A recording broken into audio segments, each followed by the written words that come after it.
written words, di ba? So, if you do not know how to write properly, proficiently, and competently, then your message will be misunderstood. Need to master as it encompasses any written message exchanged between individuals. Like, I want you to remember this. You are a part of a prestigious institution. You are students of Mindanao State University, main campus, which is among the top performing universities in the Philippines. So, it is only normal that people will have a lot of expectations about you. And that includes in your performance. And that includes being able to write proficiently and competently. Now, aside from that reason, we also have apologize properly. Yeah. Next, number 6, overuse of bold, underline, and italics, void emphasis. Now, I understand that you're sending that email because it's from written communication I have shown you a while ago. So, an application letter is also known as a cover letter. At this point, I want you to take out all your phones and please kindly take a picture of this QR code right now. So please take a picture of this QR code because this will lead you to a YouTube channel called GCF Learn Free. Now, this channel is very helpful because it talks about a lot of things in the professional context.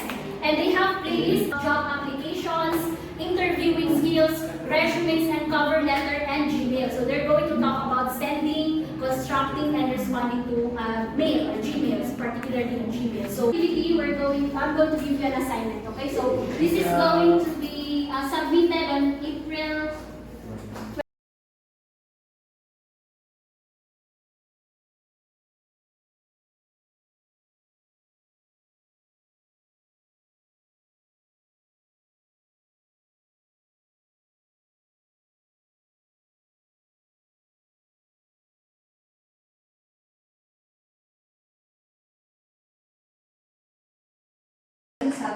Which is enhancing workplace communication. Okay, so before we start, may I have your attendance and your assignments, please. If you have concerns,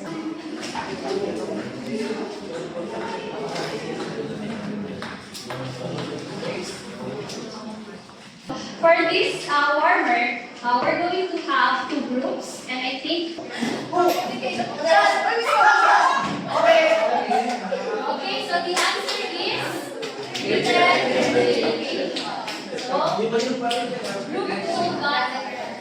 okay.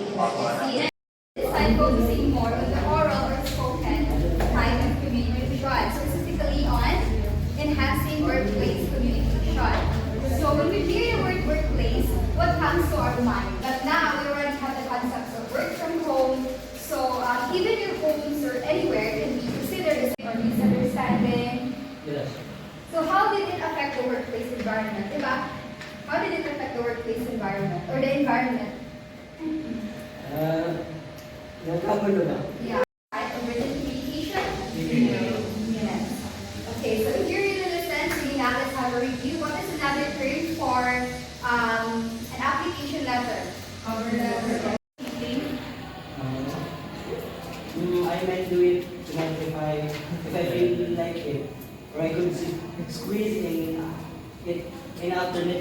You have to avoid ambiguity and use modals wisely. And of course, you have to be culturally involved in my discussion. Thank you so much. And do you have any questions, suggestions, comments, clarifications before we proceed with our final activity